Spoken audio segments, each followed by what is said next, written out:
All right, guys, so I've got everything taken out of it. The Monster Mamba 2 has been removed. Now I'm just trying to figure out where I'm going to go with the setup on it. Whether I want to mount this sideways, back up on the top like I had the other one.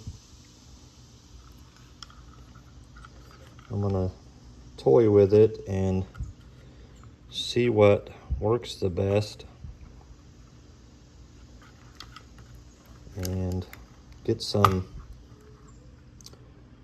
a plug soldered on here, and I'll get back to you guys. But that's what it looks like completely done. I'm going to work on the setup, take it back apart so I can check the diffs. I've got some other work to do to it. The front end's a little high. As you can see, I do have it locked out, but it's much too high. As you can see, it's basically level. I need to lower the front down. So I will get to work on that, and I'll be back with you guys. All right, guys, as you can see, I've got it stripped down here.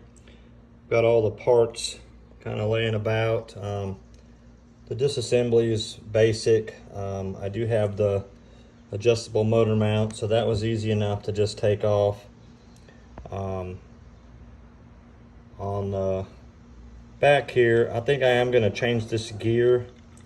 My KV on the new motor is quite different from what I had, so I'm going to change my gearing to make up for that somewhat. I don't know how much I can change it. The way it's geared now, it's all the way out as far as it can go, so I can put a smaller spur gear on there. So we'll see how that works out. When I take it apart to put the two-piece drive shaft in, which I've got right here,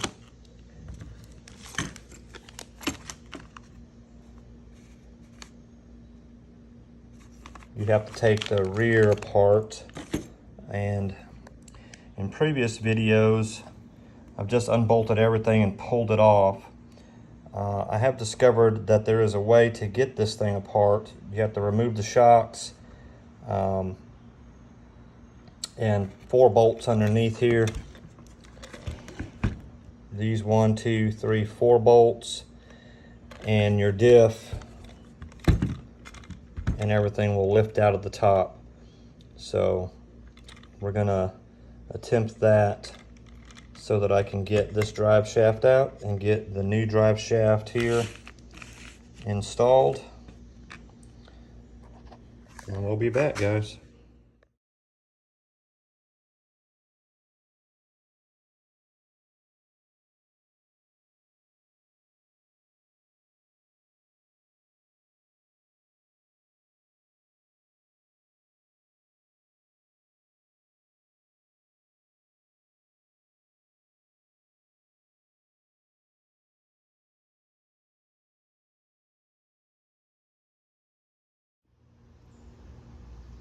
Guys, I just got one of the diffs open, and well, I got the diff case open anyway. I'm gonna take this diff apart, check the oil inside. I have not taken them apart since I got the car. I don't know if you guys can see that. That is a super beefy gear. Very big bearings, so it's a well-built diff. These teeth on the diff gear are huge, so it's shouldn't be stripping any of those out, I wouldn't imagine. And I'm gonna get this pulled apart. I'm on the fence yet on whether or not I want to tune this diff with just higher weight silicone, or if I want to try the earplugs or what. But I think my left and right problem has to do with these diffs being tuned correctly, and of course the weight distribution with the shocks. So I'm gonna work that out. If I decide to do one or the other, we will film that, put that in here as well.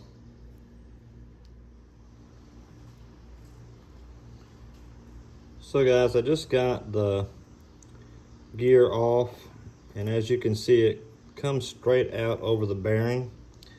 What I want to show you here is it took some work to kind of get this off, but I finally did, and this is what I discovered when I opened it up. Completely and totally empty.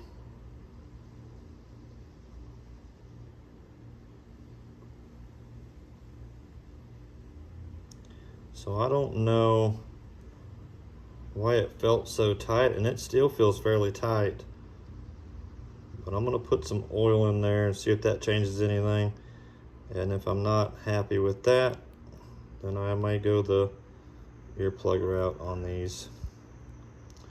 But yeah, completely empty, nothing in there whatsoever. It's dry. So guys, this video is going to be quite long if I keep going, so I may have to make a part 2, but we will see once I get it in there and start editing it, if I can whittle it down. Anyway, let me go get some oil and we'll be back. All right guys, I got some diff fluid in there. I'm gonna let it sit and get in there for a little bit. I'm gonna throw this 100K. I'm gonna do that in the front and in the back. See how that works out. It's gotta work out better than empty, right? So let's see how long that takes to settle in there. Hopefully I didn't put too much, but kind of comes out in globs, so.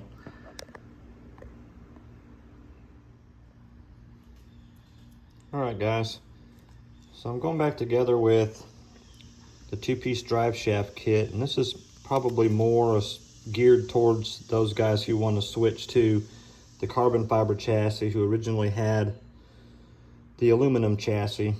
Took me some time to lay this out, try to figure out which way this goes and which one of these goes where.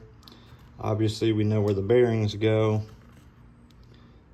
The bearings will go obviously here, and we'll have another one here on the other side. 2 screw holes line up with these 2, obviously. Now the shaft that goes in the front, it looks like is this shaft here. I want to slide it in there like so, which leaves the flat spot exposed. Drive shaft will go in like so. You'll be able to lock that down, and then this is the cup that comes with it.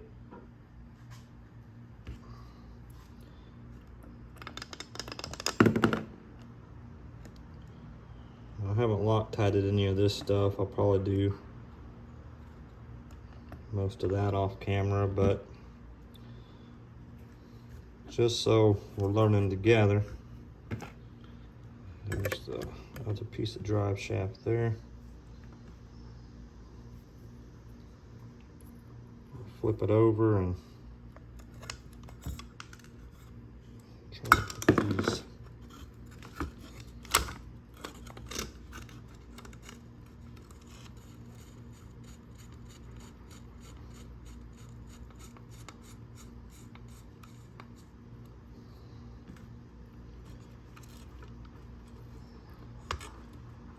This is an aluminum piece, so obviously you're probably going to want to Loctite it. They do have a habit of backing themselves out and then scraping the heads, and you can't get them out once they do that. So I will go back and Loctite those, but that's just to show you guys how that goes in.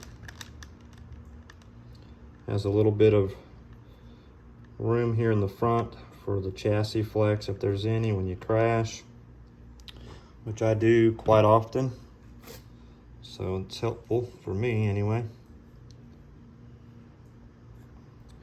That's the installation of the front. The back will be as normal with the one-piece drive shaft.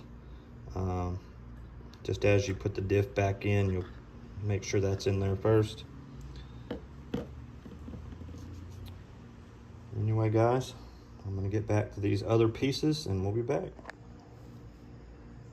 Well, guys, unfortunately, this is where I came to a stopping point. Got everything back together, got oil in the diffs, and this 1515 motor doesn't fit in the car quite right. Now I could shave some of these ribs down on the bottom, but that motor's brand new and I really don't want to do it. But as you can see underneath, as you start to push it in, those ribs hit the chassis, and what happens is it flexes the chassis and that gear rubs against the motor mount. If I pull the motor out, then we're free. So I've got to make a decision on whether or not I want to shave some of these ribs down or go to a 14 size motor. And I'm going to contemplate that, but I'm going to have to make this part 1, so there will be a part 2 on this this afternoon probably. I've only got a couple days left to make a run in stage 2 and I have not made a run yet, so stay tuned, guys. We will get this car together and make a run in stage 2.